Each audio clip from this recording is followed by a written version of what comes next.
There was a story this week about a huge stash of illegal fireworks that was found in a home in Azusa in the LA County Fire Department area. But we're going to talk with Erik Scott, who's a Captain 2, a public information officer for the City Fire Department, about fire safety, fireworks safety, and all that on this segment. Thank you so much for joining us. Good to have you on again.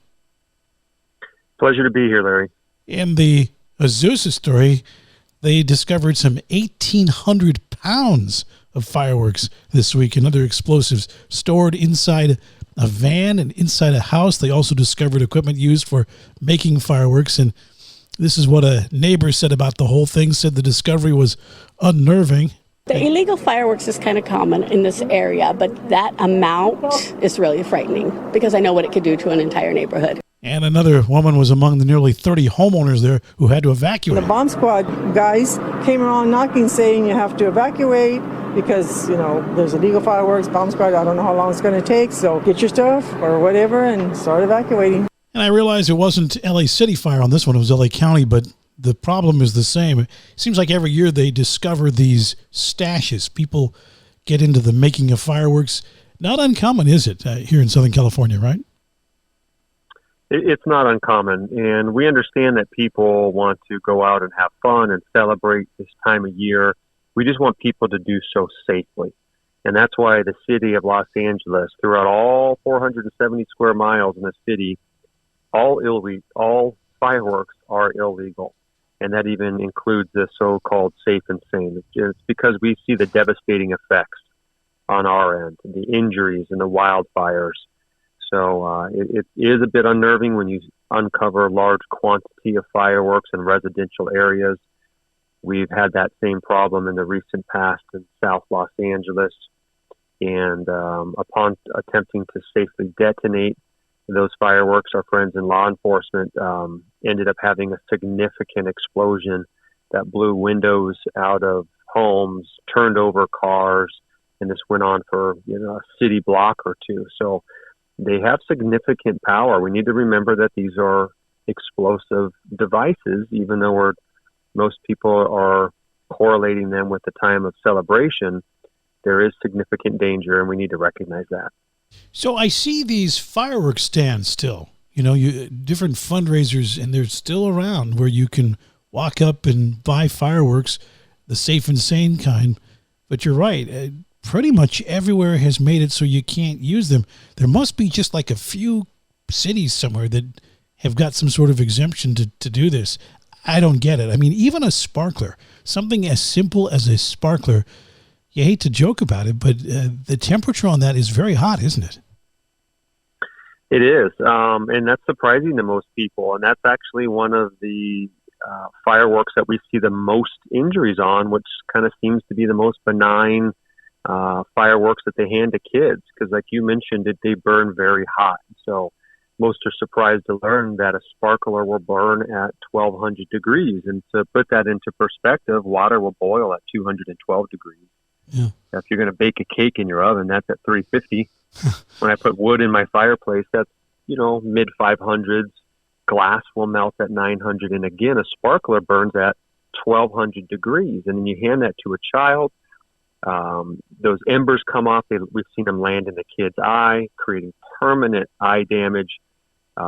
We've seen them catch clothing on fire, drapery on fire, create wildfires. If you're in a brush area, all of our fuels on the hillside brush is very, very dry, especially with the drought. So you're correct. It seems to be just a small, almost like a toy to some people. That's why it's important for them to hear this and to understand that there are dangers involved, and then make the right decision. Mm-hmm. And it seems as if there are more fireworks that are illegal being used today than years ago. I mean, any sort of bottle rocket was illegal always. It used to be maybe a few fountains and little things like that you could buy, and that was it for the home user. But on 4th of July night, just throughout the city, you just hear these, and you look up in the sky and you see these explosions. People aren't following the law there, and as they say, what goes up must come down, right? Correct. The Los Angeles City Fire Department stays very busy on a regular basis. We run about 1,400 emergency incidents every day. But when we look around the 24 hours surrounding 4th of July, we have on average a good 400 additional emergency calls. And so that includes injuries, that includes fires that we go to. And like you said, what goes up must come down. As a matter of fact, first off, we always want people to go see a public professional fireworks show, and it's much better than anything going on in your cul-de-sac. But when you're talking about fireworks that land, that's actually part of our concern that we ensure safety at those public shows. So we will actually assign a fire inspector to go there to ensure that professional show pulled a permit, that their licensing is correct. We're going to look at those mortar racks to make sure they're very secure, not just like one nail holding them in. So that way the projectiles go in the area of anticipation. And then, like you said, when they fall, there's a fallout zone. So we set up a perimeter. We work with security to ensure no one goes into that fallout zone and that there's nothing there that can catch fire. So we do everything we can to make sure these public shows are safe and encourage people to go see those versus using explosives in their backyards, and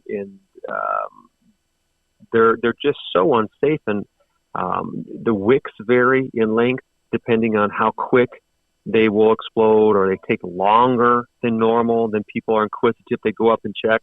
Then it explodes on them and they get a significant injury. So there's so many reasons we want people to go see that public show. Yeah.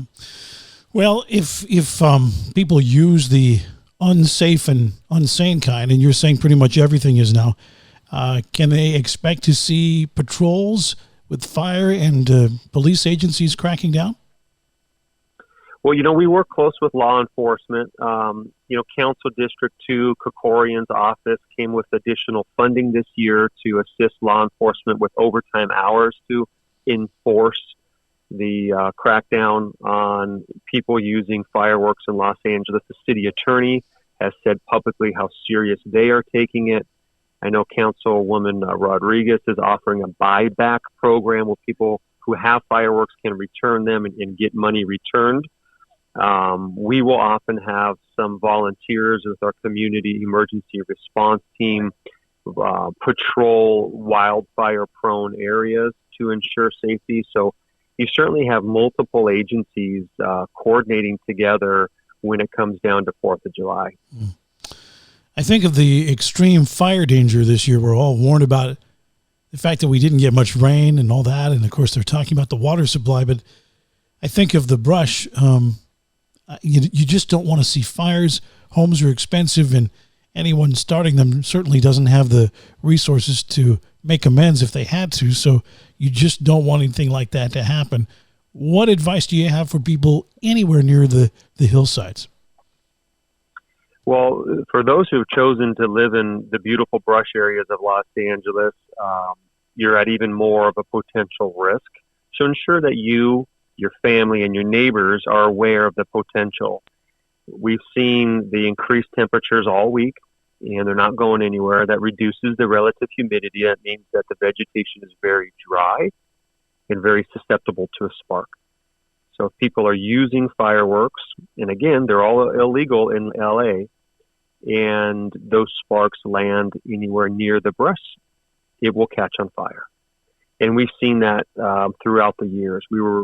I was just on the hillside last week where we had burn a couple, I think it was about 2 years ago, we had a significant brush fire that was caused by fireworks. And as we were responding to that incident, neighborhood, there was a family blowing off fireworks in their backyard. They caught their entire backyard and trees on fire as we were trying to respond to the other fire.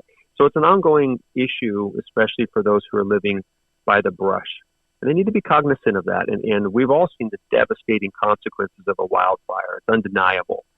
So we need to use common sense, especially since it's so warm and dry, to ensure safety for everyone. Well, take a moment to talk about the pets. This is a good time to keep them indoors, right? Yeah, pets are like loved ones to a lot of people. And they are very sensitive. They're very scared. They don't understand what's happening. So if you have pets that are outside, it's of course smart to make sure your gates are locked, check them, that they can't jump over the gates or go underneath when they get frightened, or keep them indoors would be preferred. I know a lot of people put on some ambient noise from TV or radio when they go to bed to kind of help drown out a little bit of the concussion explosion sounds. And this time of year, we see our friends at animal shelters are overflowing with scared animals that ran away from fireworks, and they don't always get reunited with their family. Yeah. Take a moment to talk about pool parties. This weekend is a big time for get-togethers, swim events, going to the beach. Obviously, water safety has got to be something we talk about. Sure. You know, a lot of people are barbecuing in the backyard, or they're, as you mentioned, around pools and water. And I'd say one of the number one things that we want people to remember is just don't take your eyes off the pool if there's kids in it. That's the number one problem we see, is when there's just a lack or just a lapse in supervision, and a child will drown. And those, I'm telling you, these types of emergency incidents that we respond to that involve children are just some of the most tragic for us to see over and over, but really for the family. Mm-hmm. And they feel so guilty, we see, when this happens. So it's smart to assign someone who's kind of like, hey, you're the lifeguard. This is your duty from this time to this time if there's going to be kids in the pool. And just really be cognizant of that. No CPR, you know. If there's younger ones, you should have appropriate fencing around that pool if we're not having a supervisor in there, also around the drains and the covers. But barbecuing, we see people with long sleeves sometimes catch their clothing on fire, or they don't clean out the grease at the bottom, and that'll catch fire. So we don't want people to feel unnecessarily, you know, scared and worried as we're bringing up all this doom and gloom. But it's also, knowledge is power. It is indeed. And knowing and thinking about that ahead of time will prevent you and your family from being hurt.